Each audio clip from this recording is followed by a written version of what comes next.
So speaking of money, as a director, has there been times where you've sacrificed your own salary in order to get a better film out of it or Absolutely. get things moving? Absolutely. Without any hesitation, yes, yes. If I feel like whatever my salary may be can go towards good production value, location, actor, all that, I will do that. Take deferred pay, whatever, and do that. Yes, yes. Because I try to go into it. I want the best project, the product, all of that, and I'm not gonna be greedy and take the money, and sacrifices have to be made. So that is actually quite common. So yes, But that's really difficult, especially in the real world. When you have things to do. Of course. So haven't you had ever one of those days where you're like, I just can't do it? Yes, yes, and with a lot of deferred pay, with a lot of because I write a lot of scripts, and a lot of producers they have interest in everything. A lot of it does have to be deferred pay, so a lot of it is waiting. It's a big waiting game, waiting to hear from the investors, and when that does happen, yeah, then you get the money and the financing. But yeah, a lot of the times you kind of do ironically wish that it was a typical job where you get paid every Friday, all of that. But when it happens, it's great. It's awesome. But yeah. And just so we know, can you explain deferred pay? Deferred pay means that once the film is kind of all completed out there, and there's some sort of distribution involved where the film does get money, even straight to DVD, what have you, all that, then all parties involved or under the deferred pay do get paid. It's kind of an after the fact. It's not upfront pay. You get paid after you do your job, luckily, or if you're lucky, but there's no kind of guarantee, so it's iffy. But if you're really invested in the project, you'll do it. How long does that typically take? It can range from a month to a year. If not more. It can be quick. It just depends how fast the turnaround is, how fast the movie is edited, gone through post, everything, and put out there. So it really ranges. Of course, yeah, in an ideal world, you sign the contract, you get paid right away, but film business, it's a jungle out there. So you gotta have perseverance. You do. Persistence, perseverance, hustling, all of that. All the above. Yes. So how has this entire journey changed you as a person? Well, I knew that I wanted to do something entertainment related when I was a kid. So I tried the whole acting thing, when I was in my early teens, and it was about when I was 15 or 16 that I wanted to shift to behind the camera type work. But it's in my blood. It's who I am. It's always who I am. It's a great way. You meet a lot of people. You have to be confident. Sometimes you have to be, intense and ruthless a little bit too. You can't have thin skin. You have to roll with the punches. You have to accept rejection a lot, unfortunately. You have to have a backbone, or else people will ride all over you. You will just be torn apart. When I said it's a jungle, it really is. It's not for everybody, especially in the writing, directing, producing realm. It's not for everybody, so you have to be tough. You do. And in film, there's long periods of time where you're just playing the waiting game, right? Yes. So what do you do during that time? How do you deal? You want to be productive. If you have to wait, you work on other projects. You continue to write. You continue to try to schedule meetings. Everywhere. You don't want all your eggs in one basket. You don't want to put all your chips and just invest in one thing. You have to have many things going, because a film project can fall through just like that. I've had it happen before. It sucks. It's terrible. But if you are working on other stuff, you say, okay, I can fall back on this, or I can focus on this. So you always want to keep busy with something. You always do. Right. And who would you say you look up to in the industry? Directing-wise? Yeah.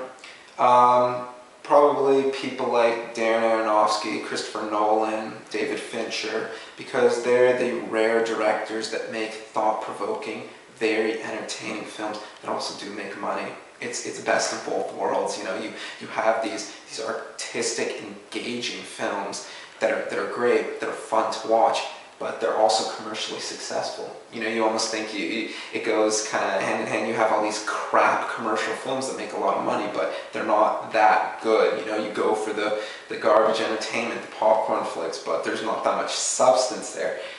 With that, when those three directors, they make films that are the best of both worlds, commercially successful and artistically stimulating, and that's what you want. That's what I want. And in saying that, do you think a lot of the artsy films don't get the commercial success? Because why? What is the reason, you think?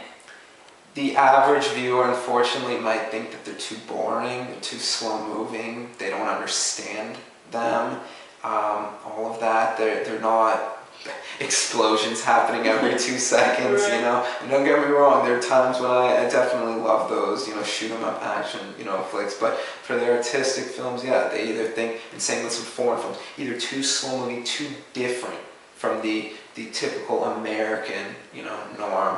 So they aren't able to relate, you know.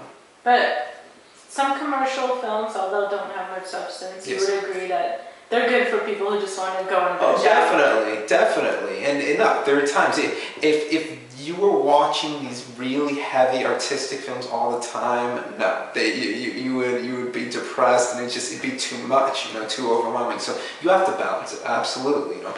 Watch those mindless comedies, all of that, those action films. Yeah, so just balance it. Would you ever make a so-called blockbuster? Yeah. If we're talking like Michael Bay type films, that would be a little bit of a reach for me. I could try to pull it off, but I have to have it more character driven, not as mindless, and you know, all of that, especially some of his new stuff. Some of his old stuff's okay, like The Rock or, you know, something like that, but you know, some Transformers 2 and 3, not really my thing. But I mean, respect the man. He obviously makes a lot of, you know, blockbusters, but would you say there's a lot of rebellion in terms of movie making? Yes.